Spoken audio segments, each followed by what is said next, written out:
Hello guys, welcome back to the channel. Slightly different this time. We've got a new project vehicle in here. So this video is going to be us taking this 2007 Discovery 3, and pulling out the TD5 and putting in something different.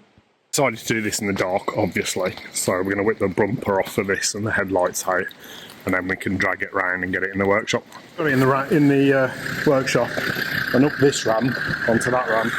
Using the trusty D2. For a guy that hates TD5, they're always stable.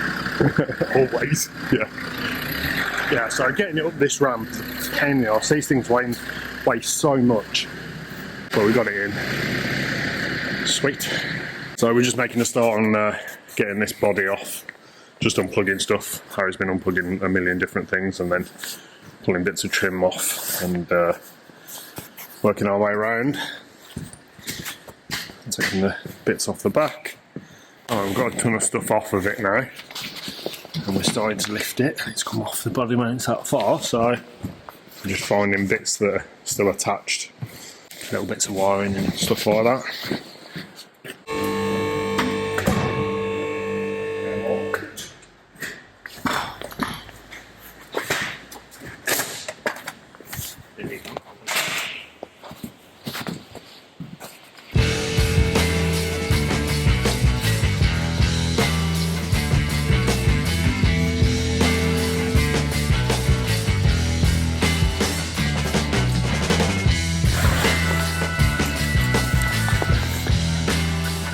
Lovely. I only wanted that bit. The light's so bright. Best workshop light ever. So we've got the body off now, obviously. Rolled this forward a bit, and we're just working on getting the engine out. Getting rid of some junk that we don't need. So we're just pulling the rolling chassis and everything out of the workshop so that we can get the fork truck on it properly, and yeah, just pull the engine out.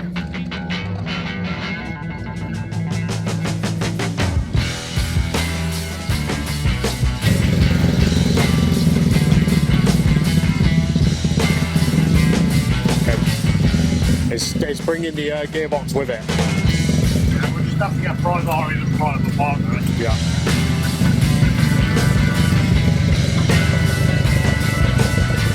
There it is coming.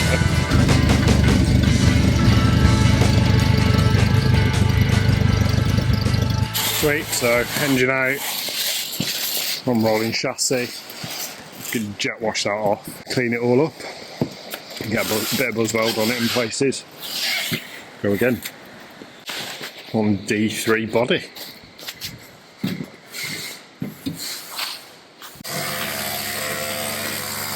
Once we got the body off, we noticed that it was massively rusty under here. All of this has come off the bottom of the disc rack.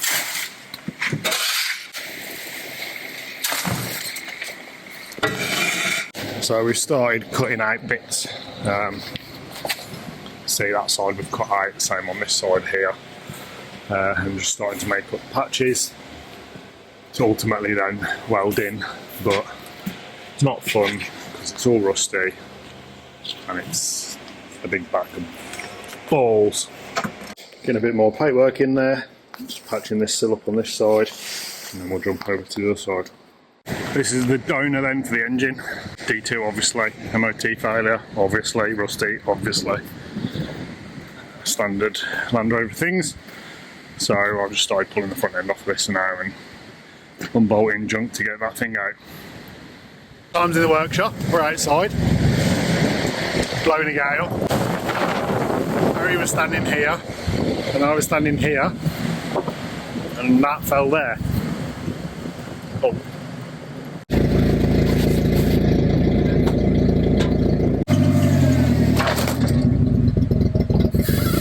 Nice. Yeah, keep going up. Keep going up. No.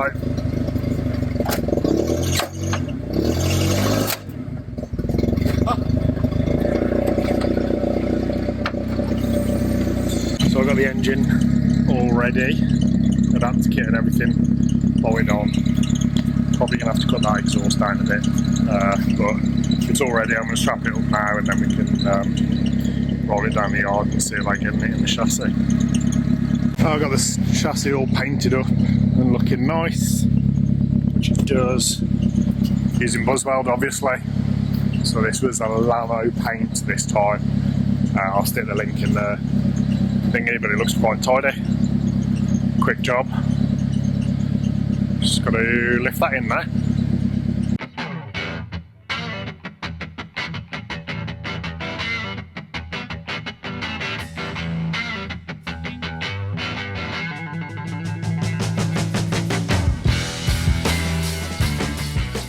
So we got it all bolted together, the engine to the gearbox, and then lowered it down into the chassis and realised that very quickly that the top of the diff hits the sump.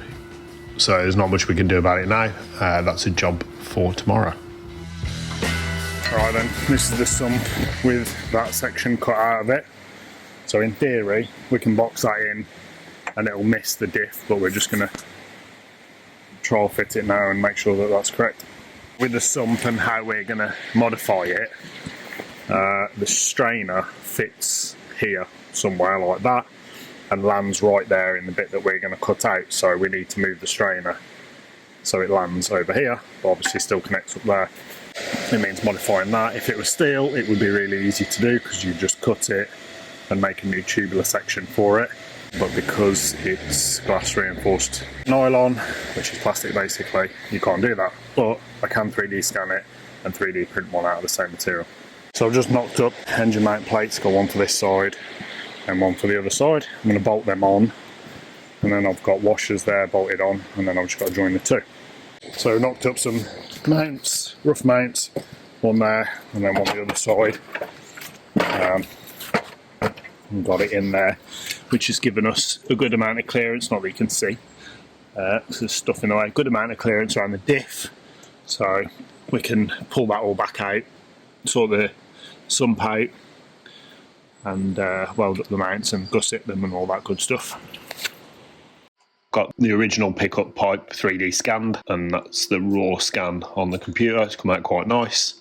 It was a little bit of a pain to get scanned to begin with, but it's come out all right, and you can see the detail here as well. I can even see the numbers and letters and stuff of the part numbers and all that stuff. So I'm going to get that CAD'd and we can go from there. All right, so there's the 3D model then.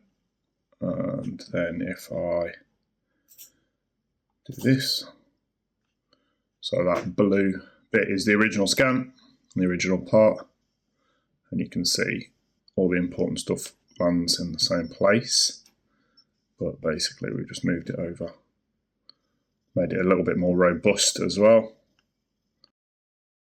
And now we can chuck it on the 3D printer.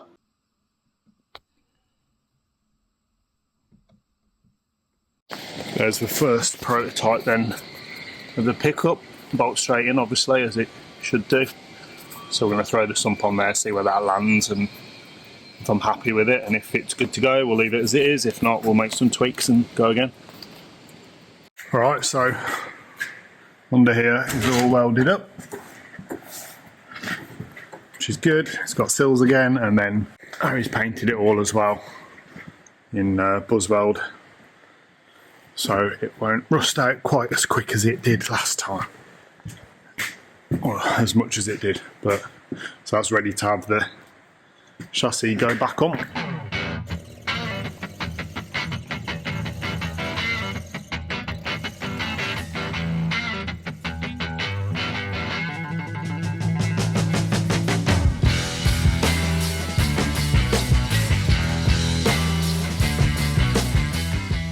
Next thing that I needed to do, now we've got all the mounts and everything in, was just to make a flange or a little adapter, exhaust adapter I guess, from the turbo on the D2 to the original exhaust on the D3. So I'll just start with making this flange and then I can knock up some pipework.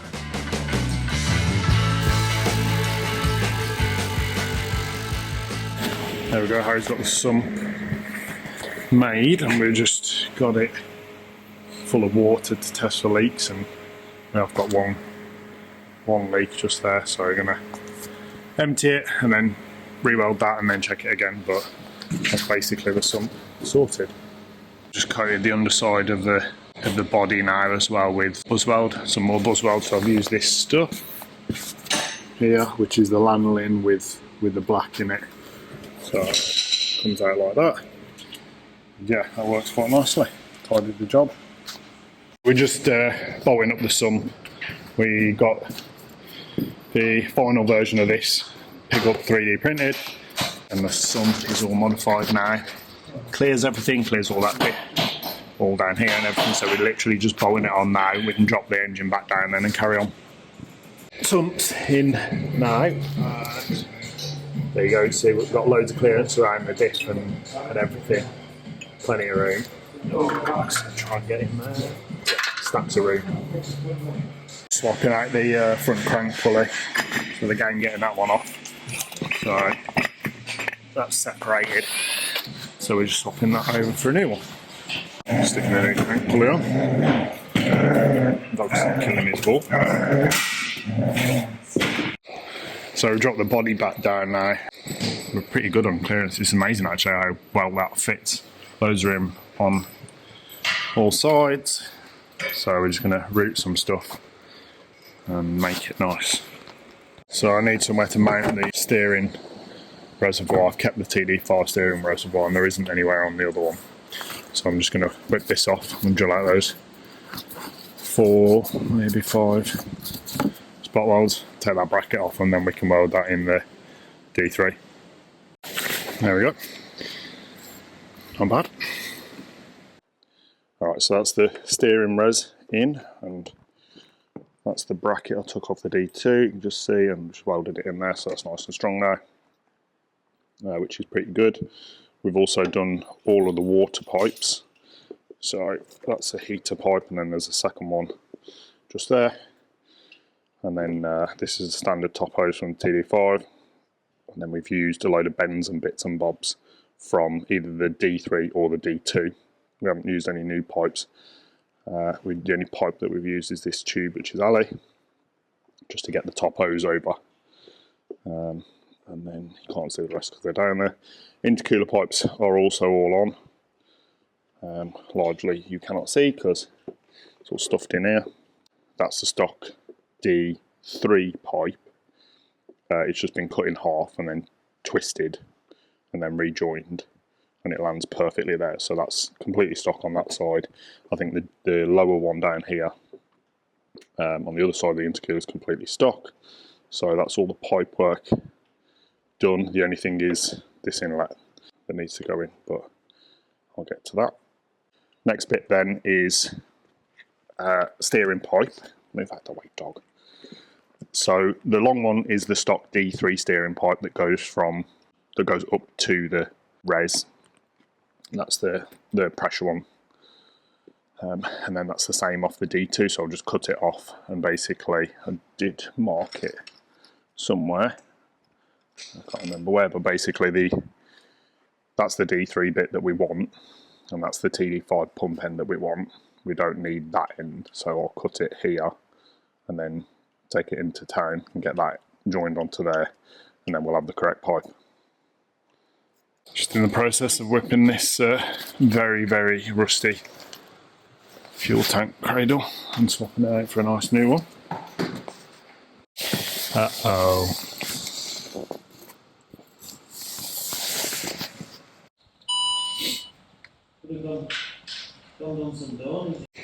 Just laying in the wiring loom now for the standalone TD5. So just mounting some relays there. I'm going to put the ECU here somewhere. Harry's just over there just figuring out the fuel pump wiring so that we can wire it into this kit. But yeah, it's getting there.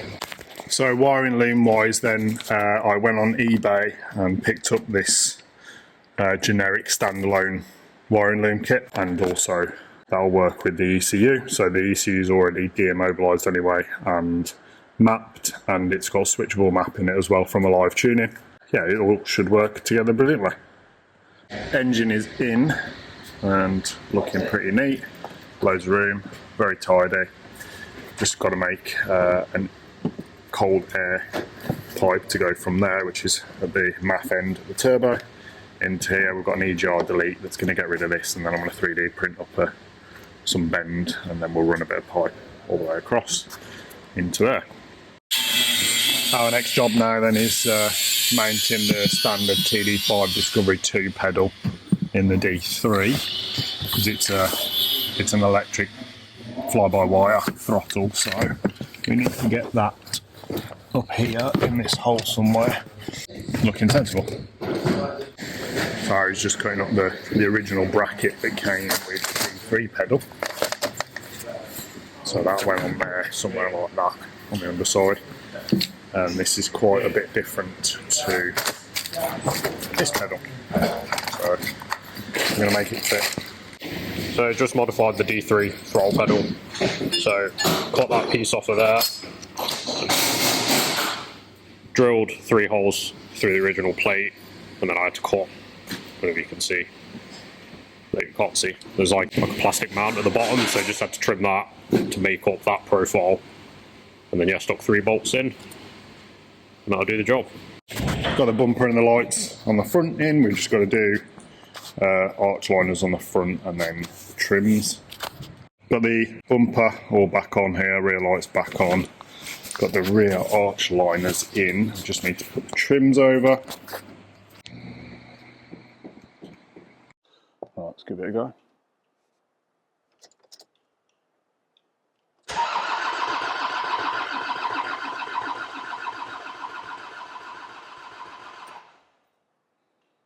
Okay,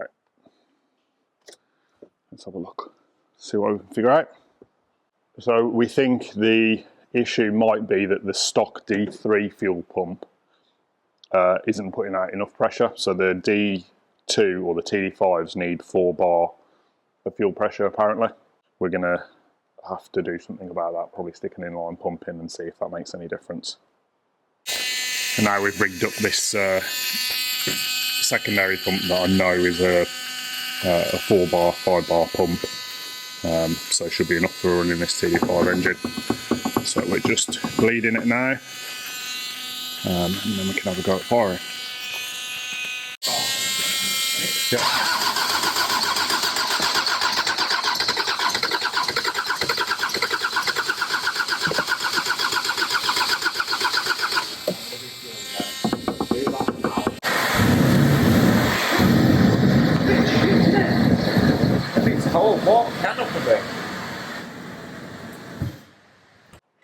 Alright, so fuel pump is fitted, or the extra one, so let's see what happens.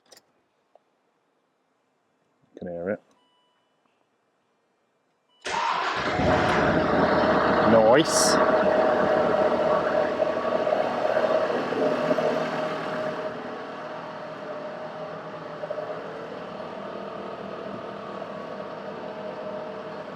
Yeah, boy. Nice.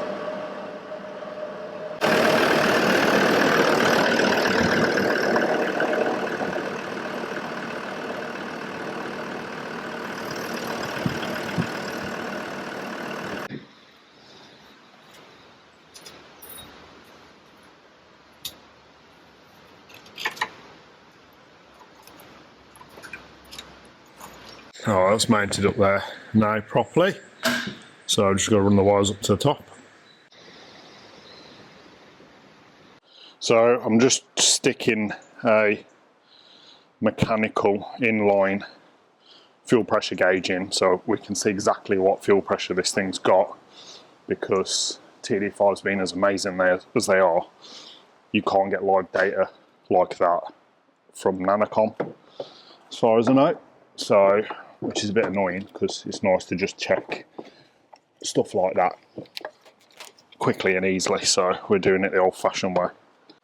Right, so that's plumbed in there, and you can see it just in there, so that's in line from the fuel pump to the pressure regulator on the TD5, so we'll be able to see what pressure that is.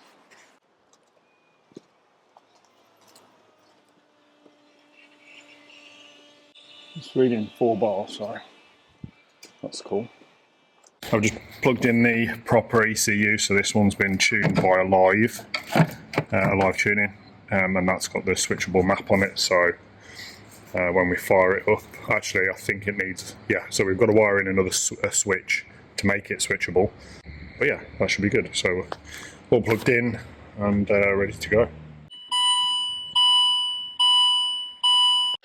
So it runs and it moves on the clutch and everything, in and out. Obviously there's no steering and stuff, but so in terms of a finished conversion, we've put a TD5 out of a Discovery 2 from 2004 into a Discovery 3 that originally had a TD5 from 2007. It's almost there and almost finished, but it's a running and driving car.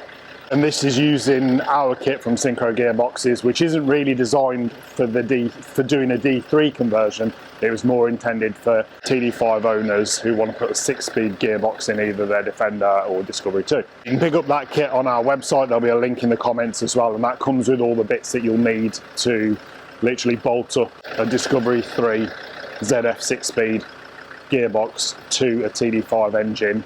And then if you're putting it in a Defender or a D2 or something like that, you'll need an adapter for the back end to put the LT230 on. If you want to put it in a D3, you won't need that. You'll just need the engine adapter. Nice. Okay, so it's done basically. It's done as much as we can do it. We have a few things to finish off. A bit of trim. There's a electronics integration between the dash or the D3 ECU and the D2 ECU, and then just a couple of bits. I need to go and get that steering pipe made up, and I'm still waiting for the GR delete kit to come so I can make up this cold air inlet pipe, and that's pretty much it, to be honest with you. Everything else is there. It'll be MOT ready. The bits I'm waiting on aren't going to come now because it's Christmas. The delivery companies don't work. The power steering pipe I can't do because I'm going to go and take that to somebody else. It's Christmas. And obviously I can't MOT it because it's Christmas. So we have a D3 TD5 done. Thanks for watching. Obviously we got it figured out as much as we can do. I'll make a second video once we've got all those bits and bobs done, and then also like a road review and a walk around and all the rest of it, and you can see a bit more in detail on the finished product. But for now, hit the subscribe, because when we do that, you'll get notification and everything. And yeah, check out our other videos.